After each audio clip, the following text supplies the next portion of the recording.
Bonjour à toutes et à tous, très heureux de vous retrouver. Je ressors pas encore une fois tout l'attirail vidéo et tout ça. Bien entendu, je le referai après, c'était notre nouveau standard, donc n'imaginez pas ça comme un retour en arrière. C'est vraiment quelque chose de temporaire, comme je l'ai dit, c'est plus que pour l'instant. Je vois pas trop l'intérêt de faire ça. Et j'essaie surtout de garder l'essentiel de ma capacité de parole pour qu'elle soit la plus productive. Euh, et tout ça, tout ça. Donc je mets pas trop les formes, mais vous inquiétez pas, je ferai tout pour remettre ça en place dès que possible.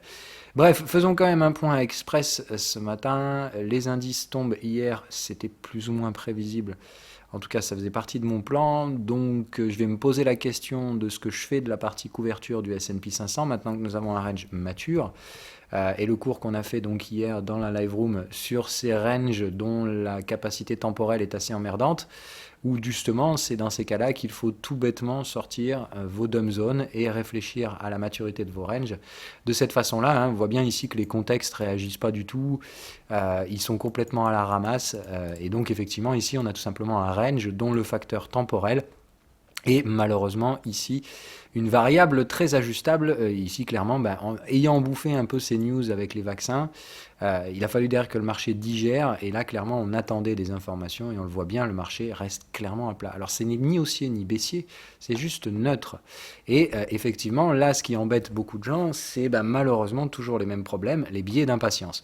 On veut voir ces ranges sortir, céder et compagnie, alors qu'en réalité, si on met juste des fibos, on se rend vite compte de la maturité du range. On a fait une troisième borne ici, et même si effectivement elle a duré 10 fois plus longtemps que la première borne à la deuxième, eh bien voilà, on s'en fout.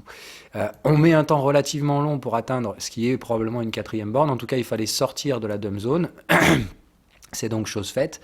Donc maintenant, à partir de là, ici, ce serait, on va dire, un biais très haussier si on devait réactiver à partir de 61% de retracement dans le range, mais possible. Voilà. En tout cas, on est sorti de la dumb zone, après en être sorti par le haut. Donc on a bien ici formation d'une nouvelle borne, puisqu'il faut toujours retracer minimum 61% pour faire une borne. Sauf cas contraire. Et donc ici, potentialité d'aller chercher éventuellement une zone plus intéressante, où, à mon sens, après la durée des vagues de consolidation, il y a effectivement des demandes qui me semblent un petit peu plus poussées. Donc je pense que c'est plutôt par là que ça devrait se passer aujourd'hui pour des petits achats.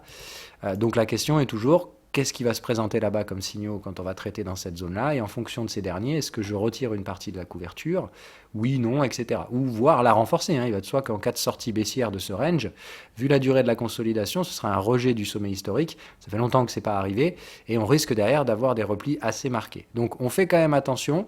Le range est donc maintenant mature, 4 bornes. Donc la question qu'il faut se poser, est-ce qu'on achète, oui ou non, cette quatrième borne de range? Évidemment, à chaque fois qu'on doit répondre à cette question, ça veut dire de toute façon trade expérimenté ici. Je ne veux pas de débutants qui cherchent à acheter la quatrième borne de range. Mais surtout, on regarde sur l'UT supérieur, sur l'UT qui est donc positionné en termes canal de tendance. Et on regarde quelle peut être la nature de ce truc-là. Clairement, on voit bien qu'ici, à mon sens, il reste quand même pas mal de potentiel haussier.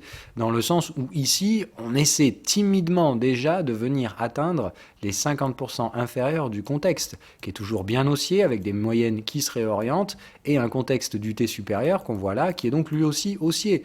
Donc, en soi, franchement, moi, je vois pas de raison ici d'être excessivement baissier.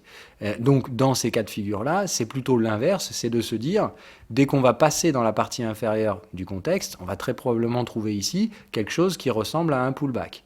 Donc, j'ai plutôt l'impression que ce qu'on est en train de faire ici, on peut éventuellement l'acheter, mais il faut que les prix passent dans la partie 50% inférieure du contexte. Et il faudra évidemment un signal de tendance, c'est-à-dire que là, il faudra attendre qu'un cycle baissier se termine, et il faudra attendre de trouver ici un signal plutôt haussier, soit de la survente, soit des signaux bullish, soit des divergences cachées.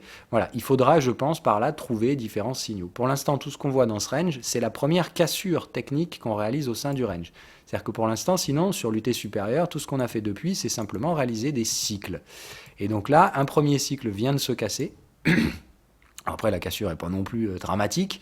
Mais donc voilà, c'est la raison pour laquelle, moi, personnellement, je garde quand même un petit biais sur le fait qu'une poursuite légèrement plus baissière peut se mettre en place. Et donc, une question par là de savoir si oui ou non, je vais acheter la quatrième borne de range en fonction de la nature des signaux. Quand je parle ici d'achat, je ne parle pas de renforcer les achats sur les valeurs que je possède, mais de récupérer des gains sur la couverture.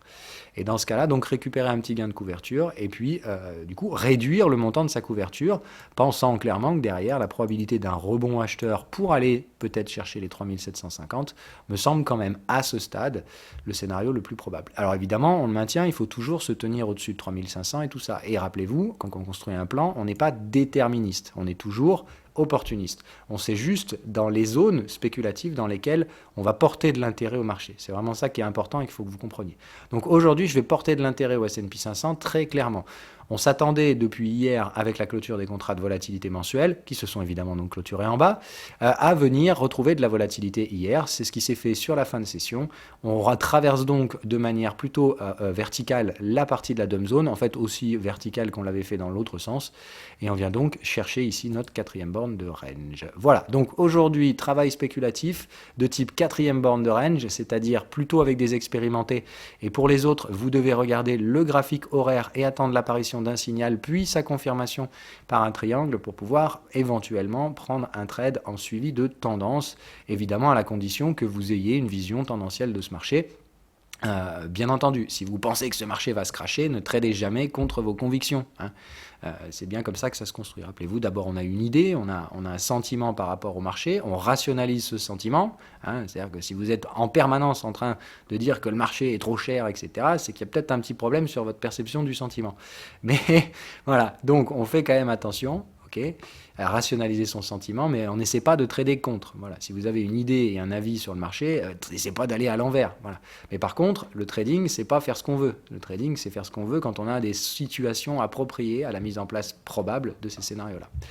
Voilà, allez, sur ce, on continue. Donc, d'autres actifs assez intéressants. Donc, le rebond du VIX me semble quand même assez probable sur cette zone-là.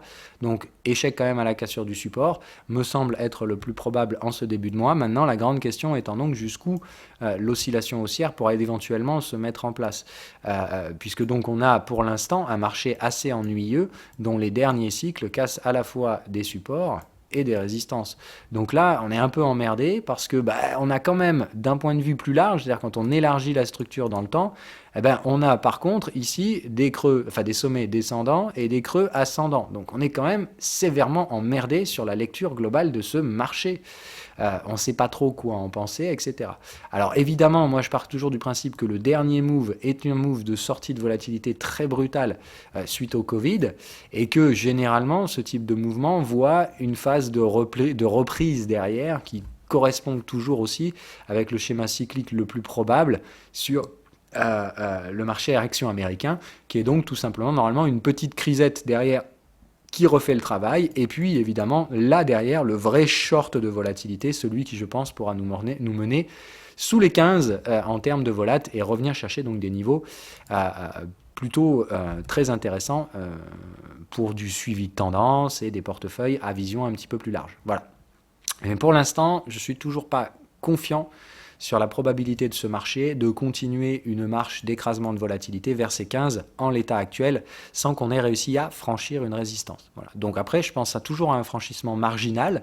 Je ne m'attends pas à un éclatement de la volatilité, mais toujours peut-être à un incident de parcours pour prendre un petit peu une référence, voilà, un peu de dire ce genre de truc. Voilà. Derrière, on a toujours quand même une réplique de volatilité et 2008 n'est pas un bon candidat pour moi. Ouais, je prendrais plutôt ça comme référence. Voilà, de dire par rapport au choc qu'on avait connu ici, choc 2018, un premier choc assez puissant de volatilité, on voit que derrière, on ne va pas refaire des nouveaux plus bas de volatilité et on trouve toujours cette phase un peu de reprise. J'ai l'impression que ce qu'on a là aurait pu être un candidat potentiel, mais c'est clairement pas suffisant en fait sur la visibilité de l'indice. Encore une fois, je veux que ce truc-là se voit sur le graphique mensuel, et en fait là en mensuel, je suis d'accord, mais on voit toujours rien du tout. Voilà, c'est toujours des bougies clairement qui s'enchaînent à la hausse, à la hausse, à la hausse, et je pense qu'il y en a une qui devrait traverser tout ça, même si c'est de courte durée. C'est toujours cet aspect volatile sur lequel je suis prêt à remettre du cash acheteur dans les portefeuilles, sous condition de signaux bien entendu. Allez, crypto maintenant, parce qu'il y a beaucoup de trucs à dire sur nos potes les cryptos. Est-ce qu'on va s'offrir un sommet historique, etc. Est-ce qu'on va s'offrir une clôture historique mensuelle et tout ça, tout ça? Je pense clairement que c'est fort probable. Mais c'est pas dénué de risques. Et encore une fois, il faut comprendre qu'un gestionnaire, un vrai gestionnaire, pas un Gugus qui parle sur YouTube, comprend toujours que le marché, c'est pas on-off. Et c'est pas 0-1, et c'est pas je suis acheteur ou je suis vendeur. C'est un truc qui est toujours en modulation, en nuance de gris. Je sais que c'est compliqué d'imaginer ça au début et tout compagnie, mais c'est vraiment comme ça que ça fonctionne la gestion. Donc voilà, c'est pas un curseur on-off. Et donc le principe ici, c'est de positionner dans ces nuances de gris, comment on fait. Donc moi, je vois clairement des risques qui commencent à augmenter, c'est ce que je vous ai envoyé quand même un notif hier, pas pour vous dire attention, c'est la fin du monde, on short, etc. La nature des signaux en daily commence à montrer clairement des signaux de fatigue, c'est-à-dire qu'on est suracheté. Bon, c'est quand même le comble de dire ça dans cette zone-là, mais encore une fois, on ne porte d'intérêt à la nature des signaux que lorsqu'on est dans une zone spéculative. Pour moi, cette zone a commencé à partir de 16 000, et on a bien vu un travail spéculatif de la zone bien partiel, et comme on l'avait dit, s'il n'y a pas de réaction dans cette zone-là, on laissera pousser un petit peu plus loin dans la zone. Derrière, on a identifié via le schéma parabolique que le dernier gros cluster à traiter, c'était la zone des 18 000, et je vous ai dit, je suis curieux de voir comment le marché va réagir ici. Encore une fois, tout ceci a été dit en avance. Donc on a vu la formation de ce triangle depuis hier, donc un triangle qui à mon sens a maturé. Le principe qui m'a permis hier de prendre la décision hier soir de couvrir le portefeuille, je ne l'ai pas couvert intégralement, j'ai couvert 25%. Ça veut dire que je vends à découvert l'équivalent de 25% de ce que je possède, sans vendre mes bitcoins, bien entendu. Voilà. Donc il s'agit ici simplement de moduler l'exposition au marché, et pas de passer net vendeur des bitcoins, etc. Voilà. J'ai toujours une vision haussière à moyen terme, mais la question encore une fois étant celle du timing. Est-ce qu'aujourd'hui le timing est favorable à une poursuite de la hausse? Il me semble que les risques commencent sérieusement à grimper. L'élément de décision pour moi, c'est surtout la dominance BTC, celle que je travaille avec vous depuis un bon moment, celle sur laquelle clairement on voit ici que la dominance a été très très fortement impactée par la hausse du BTC, dont les altcoins n'ont pas vraiment, ou on va dire plus partiellement bénéficié.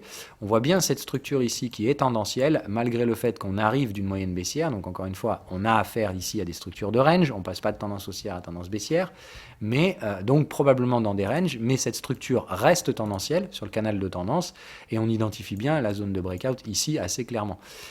Surtout, bon, si je vous mettais en horaire, donc c'est une tendance horaire à laquelle on a assisté, on y voit très bien les phases de range préparatives, alors très très longues justement, et ici vraiment les phases de breakout, où on voit donc ces fameux breakouts qui sont suivis les uns après les autres, etc. Donc là se met en place la phase de tendance, c'est ici qu'on peut faire tout le suivi de tendance, etc., jusqu'au pullback. Pullback c'est ici, on a donc affaire à un pullback qui retourne le contexte. Bon, la tendance a été bien longue et un petit peu exacerbée à la fin, donc c'est normal. Donc ici, gestion du risque, et c'était donc notre niveau repère pour ceci. Derrière, donc, rupture de la troisième borne. Ce que je recherche naturellement, encore une fois, c'est tout ceci est dans les cours, je n'invente rien, etc. Juste, je vais un peu vite parce que je ne peux pas prendre trop le temps, et c'est pour ça que je vous fais des émissions pédago à côté. On reporte l'amplitude du range à sa plus basse clôture, ce qui nous donne un objectif à peu près par là. Donc évidemment, je surveillais la zone des 67,40 avec la dominance BTC pour un reverse potentiel. Donc évidemment que depuis un bon moment, je surveille tout ce qui se passe. Comment on cherche un excès final? Évidemment, on cherche toujours les mêmes choses. Je veux voir des cassures de cycle. Donc j'ai eu ma cassure de cycle ici sur l'UT supérieur. Et derrière, je veux voir les prix qui débordent les contextes. Donc on est bien depuis hier soir en débordement des contextes. Je vous ai envoyé la notif, on était précisément par là, juste avant la clôture daily, où j'ai vu qu'on ne tenait pas les clôtures hors du contexte. On revient clôturer dans le contexte. Quand j'ai vu ça, je me suis dit aïe aïe aïe, ça sent pas bon. Niveau signaux, c'est pas l'alerte du siècle, encore une fois, c'est des risques de retournement. Je n'ai pas dit qu'on avait des signaux de retournement forts. J'ai juste dit qu'à ce stade-là, les cycles commencent à devenir très favorables à une baisse de la dominance. Et donc, comme pour moi la dominance, c'est pour l'instant mon marqueur de risque avancé, d'accord ? Évidemment, quand je vois que le Bitcoin est suracheté dans le haut de ma zone de résistance, dans le haut de son canal, ou s'il ne trouve pas des flux pour le briser, il va terminer son flux parabolique. Terminer le flux parabolique ne veut pas dire qu'il va s'écrouler de 50%, mais veut dire que ici le risque effectivement de repli spéculatif est assez sensible. Et ça peut effectivement faire des chutes assez brutales de quelques milliers de dollars en seulement quelques minutes. Donc évidemment qu'ici, à mon sens, la couverture du portefeuille me semble quand même une bonne chose à faire. Une couverture partielle, mesurée, et à ce stade-là, je vais effectivement observer les réactions de prix dans les prochains jours, et surtout, on va dire, aujourd'hui et demain. S'il n'y a clairement rien et qu'on venait à sortir par le haut des triangles avec une bourrade à la hausse des altcoins, encore une fois, je vais peut-être perdre un petit peu sur cette couverture 25% du Bitcoin, mais qu'est-ce que je vais me prendre à côté avec tous les altcoins? Donc c'est encore une fois, raisonnez pas blanc-noir, il faut que je sache dans quel sens le marché va, etc. Mais de dire, peu importe ce que fait le marché, je dois essayer de gagner de l'argent. Voilà, c'est comme ça que ça fonctionne. Donc moi, si ça monte, normalement, je devrais bénéficier d'une très large augmentation de la valeur de mon portefeuille via les altcoins et une petite perte sur la couverture Bitcoin, que j'espère évidemment pouvoir couper le plus vite possible si je vois bien qu'effectivement on se dirige vers une rupture des 18 000 sur le Bitcoin. La faiblesse de la dominance BTC, en tout cas les signaux de faiblesse que j'ai ici, m'invitent clairement à penser qu'il faudra être très prudent. Voilà. Attention quand même au niveau des autres alertes. On voit bien ici que ce marché manque de volatilité, donc il faut être relativement prudent également. Ok? Donc, moi, ce qui m'intéresse, c'est de comprendre que la structure qu'on voit bien ici, c'est la structure, à mon sens, en 4 heures, dans laquelle je vois l'essentiel de ce que je veux trouver. Des cassures de cycle, des signaux vendeurs sur une structure très mature et des signaux sur le momentum. Voilà. Donc, pour moi, ici, je pense qu'on est proche de la fin sur la dominance. Proche de ne veut pas dire, voilà. Ici, sur ce time frame, ce qui m'intéresse, c'est la clôture du contexte, c'est-à-dire dimanche. Si dimanche, on clôture au-dessus du contexte, ça veut dire que je me suis planté sur le timing. Bitcoin reste très largement supérieur à ses poteaux, etc., etc. Maintenant, si on vient terminer ici, là, clairement, tout le monde va commencer à comprendre que sur la dominance, c'est terminé, et que les premiers supports se trouvent là, et que les suivants se trouvent là, et que ça peut aller très très vite, au moins jusqu'ici. Et après, encore une fois, on est sur la consolidation d'un mouvement précédent haussier. Donc on passe pas d'haussier à baissier n'importe comment, mais je pense encore une fois qu'ici, ayant affaire à un range du T supérieur, on peut effectivement voir des choses assez connes en termes de structure dans les prochains jours. Mais je m'attends sincèrement uniquement à des retours vers les supports. Hein. Voilà. Donc, une baisse potentielle de la dominance BTC qui pourrait traduire une fragilité du Bitcoin ou une hyper-performance des altcoins. Je ne sais pas laquelle des deux, mais normalement, dans ces deux options-là, je pense pouvoir tirer mon épingle du jeu correctement. Voilà. C'est à peu près tout pour aujourd'hui. En termes d'actifs du jour, hier, l'eurodoll n'a pas été un super bon candidat. Tout simplement, il ne s'est rien passé en intraday. Mais encore une fois, quand vous avez tort et que vous ne prenez pas de perte, c'est quand même assez satisfaisant. Alors moi, de mémoire, je suis rentré un petit peu plus bas au final. Je suis rentré à peu près par là, voilà. Et si ma mémoire est bonne, c'est à quelle heure que je vous ai dit? C'est à peu près par là. Voilà. Moi, je me suis barré, donc quasiment sur mon prix d'entrée. J'ai dû perdre le spread ou un truc comme ça. Parce qu'à 23h, il y a quand même un spread qui s'écarte un peu. Donc voilà, ça a été très bien sur toute la journée. Et puis juste avant la clôture daily, ça se replie. L'euro-dollar, donc pas vraiment copain avec moi aujourd'hui. On est toujours sur un contexte d'actifs du jour potentiel. Mais là, aujourd'hui, le setup n'est absolument pas favorable. Donc voilà, je pense qu'on va laisser tomber. Peut-être demain, hein, il va de soi que si aujourd'hui l'euro-dollar se reprend, repasse au-dessus de sa moyenne et demain nous repropose un cluster contexte ascendant moyenne haussière, j'hésiterai pas à reprendre le même trade du jour, mais hier on voit bien que ça n'a pas fonctionné. Mais encore une fois, quand vous vous plantez, quand ça marche pas mais que vous perdez rien, c'est quand même génial. Je vous souhaite d'en arriver à ce stade-là en trading, c'est quand même assez fantastique. Voilà. C'est-à-dire, encore une fois, personne ne peut avoir tort tout le temps. Donc, si vous ne perdez pas d'argent quand vous avez tort, vous ne pouvez théoriquement, à mon sens, qu'être positif. Je connais personne au monde qui a tort tout le temps. Voilà, après, on a de la chance, on n'a pas de chance des fois dans les marchés. C'est vrai que ça fait des mois que j'ai pas trop de chance. Maintenant, la chance, ça va, ça vient. Hein. Il y a aussi des années où j'en ai eu beaucoup du cul. Voilà, bref, on verra tout ça. Plus tard.